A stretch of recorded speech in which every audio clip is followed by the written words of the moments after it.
Je vais vous parler de mon beau comté, beau comté de la Prairie. J'aimerais saluer aujourd'hui donc les citoyens de la Prairie, Saint-Constant, Candiac, Nelson, Saint-Philippe, Saint-Mathieu. J'aimerais vous dire que c'est un beau comté avec des particularités super intéressantes. La première chose, c'est un des berceaux. En ce moment, il y a bien des bébés, je peux vous dire, chez nous, à la Prairie. Il y a des jeunes familles, ça bouge, il y a des développements. Donc, ça amène plein de potentiel, plein de belles réalités. C'est aussi, on l'oublie souvent, c'est rare dans les banlieues. Dans ce cas-là, ce qui est particulier, c'est qu'il y a une histoire. C'est un lieu historique. C'est d'ailleurs le lieu d'origine de nombreux patriotes. C'est une région aussi, ce qui est intéressant, c'est une région qui a été forgée autour de voies ferrées. Les voies ferrées qui ont amené des gares un peu partout, et ces gares-là ont constitué les poumons, les cœurs des villages, des villes qu'on connaît aujourd'hui dans la Prairie. Moi, je suis content de voir, j'étais heureux de voir que mes prédécesseurs au Parti québécois, dans les années 90, début des années 2000, ont vu là une opportunité. Ont vu ces voies ferrées-là comme une opportunité d'améliorer le transport en commun et en plus de redynamiser les centres de nos villes et villages. On a mis sur pied les trains de banlieue, ce train de banlieue-là en particulier qui touche mon comté, qui aujourd'hui part de Candiac, passant par Saint-Constant et Delson, qui va jusqu'au centre-ville de Montréal. C'est une belle réussite, belle réalisation du Parti québécois. Je vous rappelle qu'à l'époque, il y a beaucoup de monde qui était pas mal sceptique sur la pertinence du train de banlieue, qui disait les gens ne le prendront pas. Plusieurs politiciens d'une génération un peu plus précédente à la mienne avaient connu, eux, la mise au rencard des trains de banlieue. Donc là, ils doutaient du réalisme de lancer des nouveaux trains de banlieue. Mais heureusement, il y a eu des leaders qui ont cru, qui ont mis sur pied ces trains-là. Ce train-là, aujourd'hui, est très populaire, comme les autres dans la région de Montréal. Ils sont bondés matin et soir. Le problème, c'est que le gouvernement n'y croit pas assez pour en faire une priorité. Le problème, c'est qu'on aurait dû commander des wagons bien avant. Aujourd'hui, on aurait plus de place pour les gens. Là, on retarde. On commande des wagons plein moment où Bombardier a des commandes de partout, puis n'est pas capable de livrer plus rapidement. Ça aurait pris un peu de vision, comme mon gouvernement à l'époque en a fait preuve. Il y a un grand défi.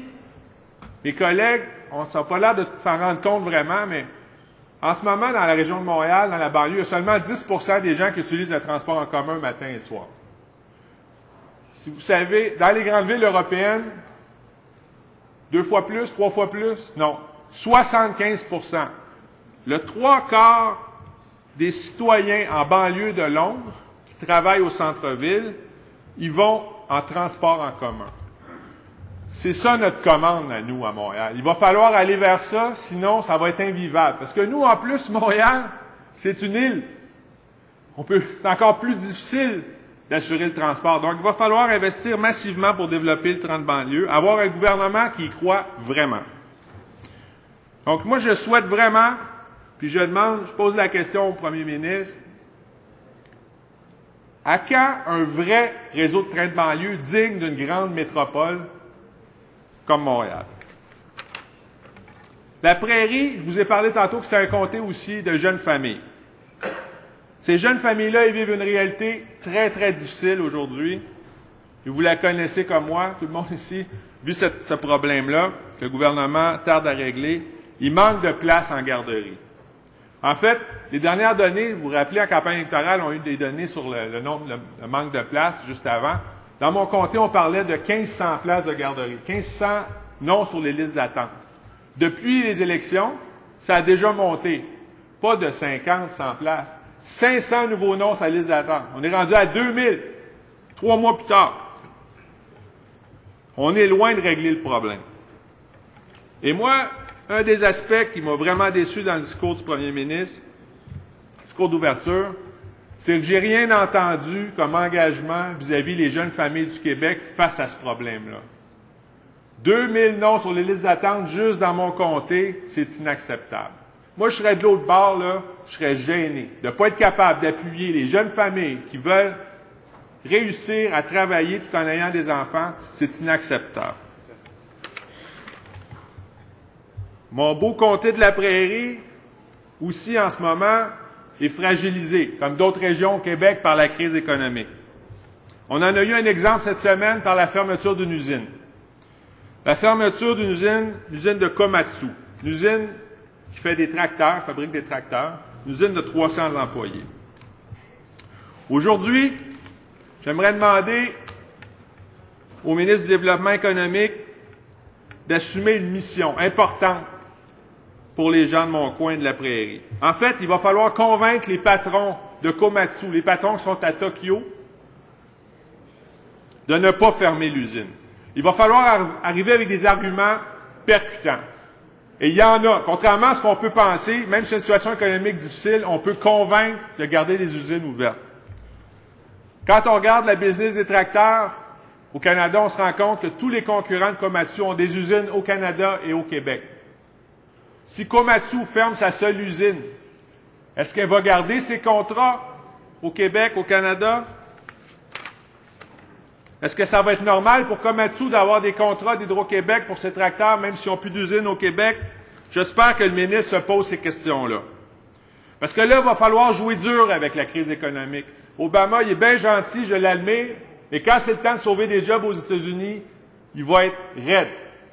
Moi, je soupçonne que quand Komatsu ferme une usine ici, c'est parce qu'il y a un deal aux États-Unis avec Tokyo pour concentrer les emplois là-bas en échange d'un financement. C'est comme ça que ça se fait de l'économie puis de la politique. Puis j'espère que de l'autre côté, ils ont compris ça parce que sinon, ça va être dur, cette crise économique-là, pour les Québécois. Il va falloir se battre. Si la ministre des Finances et le premier ministre veulent s'inspirer, qu'ils lisent la biographie de Bill Clinton, il nous raconte quand il était un jeune gouverneur en Arkansas, il a vécu une situation un peu comme celle qu'on vit à la Prairie, fermeture d'une usine de Sony, siège social à Tokyo, il faisait des TV Trinitron, vous vous rappelez des petites TV noires Trinitron. Il annonce la fermeture. Bill appelle son ami Joe Wharton, à l'époque, il était en train de créer, il était sur la lancée de Walmart, c'était les premières années de Walmart.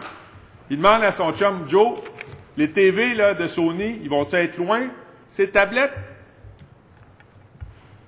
Fort de cet appui, de cette solidarité de son ami de l'Arkansas, il est parti à Tokyo, chez Sony. Il est allé voir le PDG, puis l'usine n'a jamais fermé.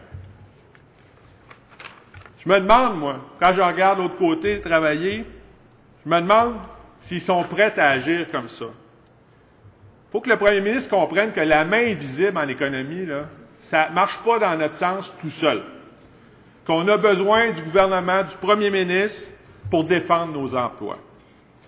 Je me demande vraiment si notre premier ministre, notre ministre du Développement économique vont y aller en Arkansas, vont intervenir, pardon, pas en Arkansas, au Japon.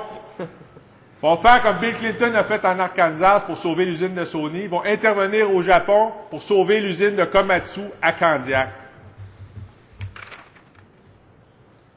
Moi, je vous dis, là, ça va être super important d'avoir un premier ministre et un gouvernement actif au niveau économique. Il va falloir qu'ils se lèvent pour défendre nos intérêts, sinon on va se faire manger la laine sur le dos. J'espère vraiment que le premier ministre et le gouvernement vont être au rendez-vous dans l'intérêt des Québécois. Merci, M. le Président. Bravo.